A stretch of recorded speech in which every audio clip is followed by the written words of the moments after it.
ইউসুফ আলাইহিস সালামকে গর্তে ফেলছে কি ভাইরা না? তারপরে তিনি আল্লাহ পাক তাকে সম্মানিত করে রাজ দরবারে নিয়ে যান নাই? রাজ দরবারে যাওয়ার আগে তাকে 12 বছর জেল খাটতে হয়েছে। কত বছর? কোনো অপরাধ ছিল তার? মেয়েরা, কিছু মেয়ে তার সাথে খারাপ কাজ করতে চাচ্ছিল, তাই না? তাই না?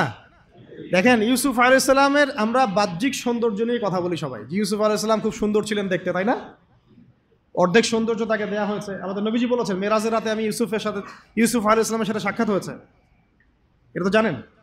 তো তিনি বলেছেন যে ইউসুফ আলাইহিস সালামকে পৃথিবীর মানে মানুষের মধ্যে যে সৌন্দর্য এর অর্ধেক দেওয়া হয়েছে। একজন সাহাবী আবার একটা চমৎকার মন্তব্য করেছিলেন যে ইউসুফ আলাইহিস সালামের সৌন্দর্য দেখে হাত কেটেছে মেয়েরা, তাই না? মনে আছে তো? হাত কেটেছে মেয়েরা। আর আমাদের নবী সাল্লাল্লাহু আলাইহি ওয়াসাল্লামের চেহারা মোবারকের নূর দেখে জান দিয়েছে সাহাবীরা, তাই না? বদরের মাঠে। তো ইউসুফ আলাইহিস সালাম কোনো অপরাধ করেন নাই, তারপরেও জেনার অপরাধে তাকে থাকতে হইল। আর আমাদেরকে তো মাশাআল্লাহ মানে বিনা অপরাধে কত কিছু করতে হইল। আপনারা সূরা বুরুজ পড়বেন, এখানে একটা ছোট বালকের কথা আছে। ওই বালককে, অনেক বড় ঘটনা, এটা আলাদা লেকচার আছে, আমার দেখে নিন। ওই বালককে মানে রাজা, মানে জালেম শাসক রাজা, সে জাদু শিখাচ্ছে আর কি। কি শিখাচ্ছে? জাদু। এটা হারাম, একেবারে হারাম। জাদু শিখাচ্ছে, কিন্তু জাদু শিখতে আসার সময় সে আবার এক আল্লাহর ওলির দরবার দিয়ে আসে। ওর কাছে তখন আবার ওই কথাগুলো খুব ভালো লাগে, সেখানে বসে দিনের কথা শুনতে শুরু করে। এদিকে আবার জাদুও শিখে, এদিকে আবার দিনের কথাও শিখে। এক পর্যায়ে তার মধ্যে এটা মানে প্রাধান্য বিস্তার করলো যে এটাই মনে হয় সত্য, আল্লাহর দিনের কথাটাই সত্য। তো একদিন রাস্তায় যাওয়ার সময় হঠাৎ একটা প্রাণী, মানে বিভৎস একটা প্রাণীর দেখা মিলছে, কেউ রাস্তা থেকে সরাইতে পারে না। তখন সে চিন্তা করলো যে আজকে আমি পরখ করে দেখবো যে এই জাদুঘরের এলেমটা বেশি কার্যকর না আল্লাহর ওলির এলেমটা বেশি কার্যকর। সে একটা পাথর নিয়ে নিক্ষেপ করে বলল, যদি হে আল্লাহর ওলি তোমার কাছে, এই পাদ্রী বুজুর্গ তোমার কাছে বেশি মাকবুল হয়, তাহলে আজকে এই ঢিলের ওসিলায় তুমি এই প্রাণীটাকে মেরে ফেলো। তো ওই ঢিল দেওয়ার সাথে সাথেই প্রাণী মারা গেছে। তো তখন সে মাশাআল্লাহ ইসলাম কবুল করে ভিতরে ভিতরে, কিন্তু প্রকাশ করে না। পরে যখন প্রকাশ হয়ে যায় তখন তাকে মেরে ফেলার জন্যে, আমি শর্টকাটে বলতেছি, ওই শাসক কী করলো, ওর সেনাবাহিনীকে লেলিয়ে দিল, ওকে নিয়ে যাও পাহাড়ের উপর থেকে ফেলে দিবা। পাহাড়ের উপরে উঠেছে সে, ফেলাই দিবে তাকে। তখন সে একটা দোয়া পড়লো, আল্লাহুম্মা কফিনিহিম বিমা শি'তা। দোয়াটা শিখে নেবেন, আল্লাহুম্মা কফিনিহিম বিমা শি'তা। আমরা এই দোয়াগুলো করতাম, আল্লাহুম্মা কফিনিহিম বিমা শি'তা, আল্লাহুম্মা ইন্না নাজআলুকা ফি নুহুরিহিম ওয়া নাউযু বিকা মিন শুরুরিহিম, ইয়া মুনজিলাল কিতাব সারি আল হিসাব ইহজিমুল আহজাব আল্লাহুম্মা হজিমহুম ওয়া জালজিলহুম।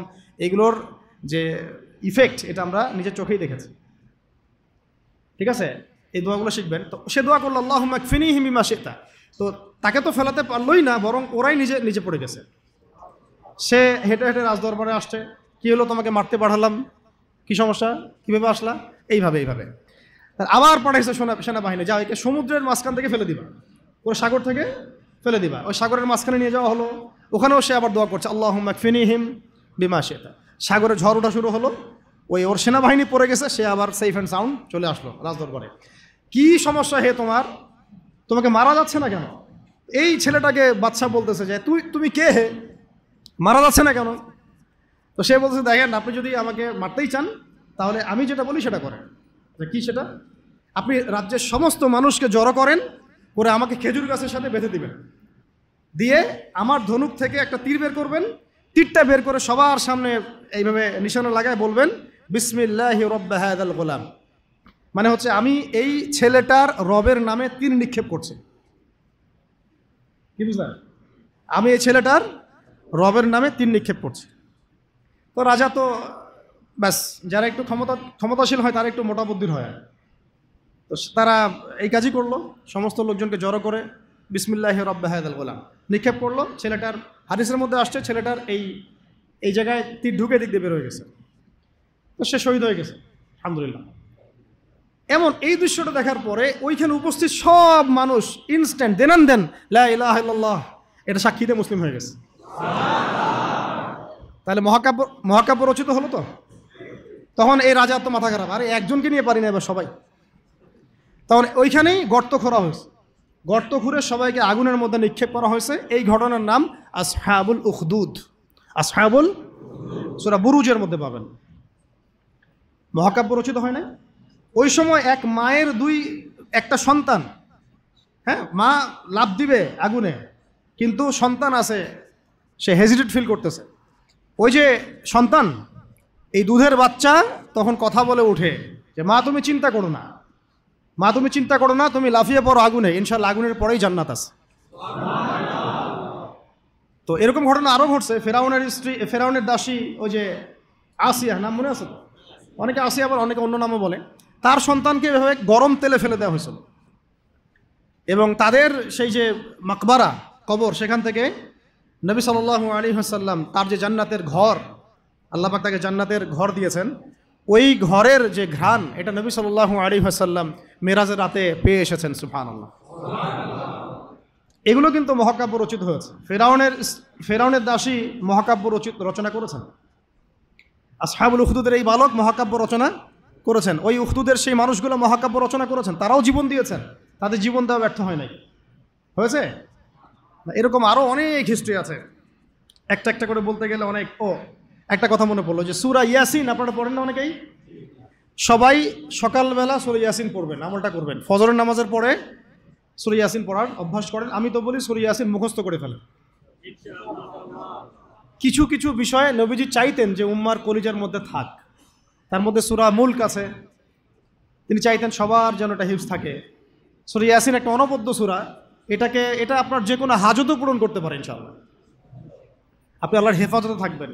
তো এখানে দেখবেন পড়তে পড়তে পড়তে এক জায়গায় পাবেন যে একটা করিয়া, মানে গ্রামের মধ্যে 3 জন ব্যক্তিকে আল্লাহ পাক নবী করে পাঠিয়েছে একই সাথে, মানে একই সাথে 3 জন নবী একটা এলাকার মধ্যে, ঠিক আছে? তো তারা দাওয়াতি কাজ করছিলেন। তো দাওয়াত অনেকে, বেশিরভাগই কবুল করছিল না, কিন্তু দূর থেকে একজন লোক দৌড়ে আসছে ইসলাম কবুল করার জন্যে, বা সে আগেই হয়তো কবুল করেছিল, দৌড়ে এসে কওমকে বলছে যে হ্যাঁ আমার কওম, এই রাসূলের অনুসরণ করো, তারা তোমাদের কাছে কোনো আজর চাচ্ছে না, রাসূলের অনুসরণ করো। তো এই ব্যক্তির নাম হচ্ছে হাবিবে নাজ্জার। হাবিবে নাজ্জার, এটা নিয়ে আমার আলাদা লেকচার আছে, ওইখানে সবগুলো আয়াতগুলো ব্যাখ্যা করেছি, এই জন্য এখানে বললাম না।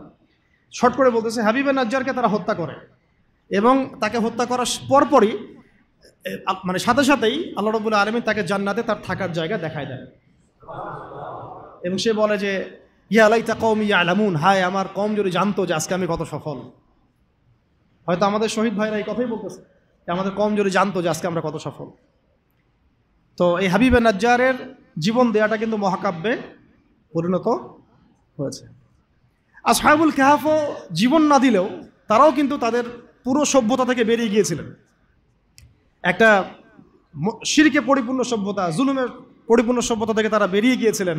আল্লাহ পাক তাদেরকে 309 বছর ঘুম পাড়িয়ে রেখেছেন। এখান থেকে আমরা বুঝি যে আপনি যদি আল্লাহর প্রতি পূর্ণ তাওয়াক্কুল করেন, ঈমান আনেন, আল্লাহ পাক ঘুমের মধ্যেও আপনাকে সাহায্য করতে পারবেন। তারা ঘুমিয়েছিল যখন, আল্লাহ রাব্বুল আলামিন ফেরেশতাদেরকে দিয়ে তাদের পাশ পরিবর্তন করিয়েছেন, ডান থেকে বামে, বাম থেকে ডানে। ঘুমিয়ে থাকলে আল্লাহ পাক আপনাকে ফেরেশতা দিয়েও সাহায্য করতে পারেন যদি আপনি হকের উপরে থাকেন। তারাও কিন্তু জীবন বিসর্জন দিল, এটা কিন্তু মহাকাব্যে পরিণত হয়েছে। শুধু মহাকাব্য না, তাদেরকে যখন 309 বছর পর জাগ্রত করা হয়, তখন এমন একটা সম্প্রদায়ের উপর জাগ্রত করা হয়েছে যেই সম্প্রদায় আল্লাহকে বিশ্বাস করতো, কিন্তু পরকালে রেজারেকশন যেটা হবে, পুনরুত্থান, এইটাতে বিশ্বাস করতো না। 309 বছর আগের এই কয়েকজন মানুষকে দিয়ে আল্লাহ পাক 309 বছর পরের একটা সভ্যতাকে হেদায়েত দিয়ে দিয়েছে। তাহলে মহাকাব্য রচিত হয় নাই? আল্লাহ আমাদেরকে বোঝার তৌফিক দান করুন। নবী মুসা আলাইহিস সালাম ফেরাউনের যে কবল, এখান থেকে নাজাত দেওয়ার জন্য মুসা আলাইহিস সালামকে আল্লাহ পাক পাঠান নাই? তার ভাই হারুন আলাইহিস সালাম তার সাথে ছিলেন। দেখেন, ফেরাউন কিন্তু জানতো, তাকে ভবিষ্যৎবাণী করা হয়েছিল একজন বালকের জন্ম হচ্ছে শীঘ্রই, তোমার রাজপ্রাসাদ একদম কাঁপাই দিবে। কিন্তু তখন কিন্তু সে কি শুরু করলো? সব ছোট ছোট বাচ্চাদেরকে হত্যা করা শুরু করলো। ইউযাব্বিহুনা আবনাআকুম, বলেন আরেকটা কি? ওয়াস্তাহইউনা নিসাআকুম। পড়তে হবে, পড়াশোনা করতে হবে ভাই, যেন আমরা একটা টাচ করলে শব্দ আপনি বুঝতে পারেন কোন সূরায় আছে। কোরআনকে আপনার মেইন সাবজেক্ট করতে হবে। দাবি তুলেন যে কোরআনের শিক্ষা, মানে কোরআন সাবজেক্টটাকে প্রত্যেক বিশ্ববিদ্যালয়ে ম্যান্ডেটরি করা হোক, কোরআনের আলাদা ফ্যাকাল্টি খোলা হোক, সিরাত, সিরাত এবং অ্যাটলিস্ট হাদিস, উসুলের কথা নাই বা বললাম, অ্যাটলিস্ট হাদিস সিরাত ইসলামের ইতিহাসের পাশাপাশি প্রত্যেকটা বিশ্ববিদ্যালয়ে আলাদা ফ্যাকাল্টি খুলে খুলে পড়ানোর ব্যবস্থা করা হোক। আমরা শুধুমাত্র একমুখী শিক্ষা চাই না, আমরা শিক্ষা ব্যবস্থার মধ্যে সংস্কার চাই এবং দ্বিমুখী শিক্ষার এই যে মেরুকরণ এর সমন্বয় চাই। অন্যথায় দেখবেন সংগ্রাম ঠিকই করতেছেন, এদিকে আবার মেয়ে নিয়ে ডেটিংও করবেন, কি লাভটা হলো বলেন আমাকে? এখানে তো জেনা করতেছে, সংগ্রাম হচ্ছে কিন্তু এদিকে নামাজ পড়তেছে না। বুঝতে পারেন কথা? সংগ্রামে আপনি আছেন, বিপ্লবে আছেন, অভ্যুত্থানে আছেন, নামাজে নাই, হ্যাঁ, কোরআনের তিলাওয়াতে নাই, দার্সে নাই, তাহলে ওইটা দুনিয়াবি একটা বিপ্লব হবে। আপনার চেতনার মধ্যে দুনিয়া দুনিয়া দুনিয়া থাকবে, কিন্তু আখেরাতের কোনো চেতনা থাকবে না। আমি এখান থেকে আস্তে আস্তে এখন শেষের দিকে আসতেছি, আপনাদেরকে দেখাবো কিছু মানুষের রচিত মহাকাব্য যারা দুনিয়ার উদ্দেশ্যে মহাকাব্য রচনা করেন নাই, শুধুমাত্র এক আল্লাহকে রাজি খুশি করার জন্য করেছেন, এবং কিয়ামত পর্যন্ত মানুষ তাদেরকে মনে রাখবে। এতক্ষণ যেগুলো বললাম সেগুলো তো কোরআনিক অনেক মানে নবীদের ঘটনা থেকে বললাম, এবং কিছু কিছু ভিতরের ঘটনা থেকে বললাম। এই পার্টটা একটু মনোযোগ দিবেন। তার আগে আমি মুসা আলাইহিস সালামের কথা শেষ করে নেই। মুসা আলাইহিস সালামকে হত্যার চেষ্টা করা হয়েছিল, তার মা তাকে সিন্ধুকে ভাসিয়ে দিয়েছিলেন, মনে আছে? ফেরাউনের স্ত্রী সে ওই সিন্ধুক থেকে বাচ্চা নিয়ে মুসা আলাইহিস সালামকে নিয়ে ফেরাউনের ঘরে ঢুকলো। যেই বাচ্চাকে মারার জন্য এতগুলো বাচ্চাকে ফেরাউন হত্যা করলো, সেই বাচ্চাকে বড় করলেন আল্লাহ রাব্বুল আলামিন সেই ফেরাউনের বাসায়।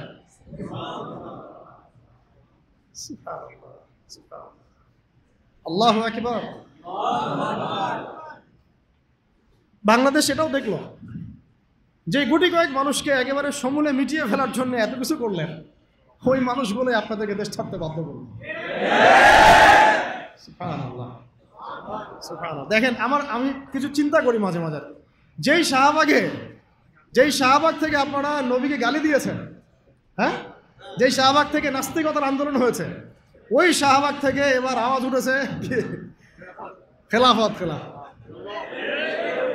যেই শাহবাগ থেকে কি হলো কয়দিন আগে, এই আপনারা ইসলামপন্থী হুজুরদেরকে মানে দাড়ি টুপি বলা মানুষদেরকে বললেন যে এরা সমাজের শত্রু, এরা রাজাকার, এরা অমুক, এরা থমক।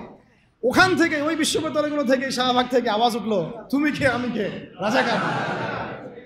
দেখছেন আল্লাহ রাব্বুল আলামিনের কৌশল? দেখছেন মানে ফলাফল আসবেই, আল্লাহ রাব্বুল আলামিন একটু ডিলে করেন, বাস এতটুকুই, একটু সুযোগ দেন, ছাড় দেন, যাতে করে তাদের পাপ বাড়তে থাকে এবং হুজ্জত কায়েম হয়। যাই হোক, এখন আসি। তো ফেরাউনের ঘরেই লালিত পালিত হচ্ছেন মুসা আলাইহিস সালাম। অনেক ঘটনা, বনু ইসরাইলের উপর অনেক নির্যাতন করা হয়। এই নির্যাতনের হাত থেকে আল্লাহ পাক উদ্ধারের জন্য মুসা আলাইহিস সালামকে পাঠান। তিনি একটা দোয়া করতেন, সেই দোয়াটা আমাদেরও করা উচিত। তিনি বলতেন, রব্বি ইশরাহ লি সাদরি ওয়া ইয়াসসির লি আমরি ওয়াহলুল উকদাতাম মিন লিসানি ইয়াফকাহু কওলি। তো শেষমেশ বনু ইসরাইলকে মারার জন্য ফেরাউন দলবল নিয়ে কোথায় গেল? লোহিত সাগরের কাছে। দলবল পিছনে, সামনে লোহিত সাগর, এখানে হচ্ছে বনু ইসরাইল আর মুসা আলাইহিস সালাম। পিছনেও যাওয়ার কোনো রাস্তা নাই, সামনেও যাওয়ার কোনো রাস্তা নাই, যে 5 তারিখের মতো আর কি। মানে না পিছনে যাওয়ার আপনাদের কোনো রাস্তা ছিল, আর না সামনে কি আছে আপনারা বুঝতে পারতেছেন, ওটাও তো বুঝতে পারতেছিলেন না সামনে কি আছে।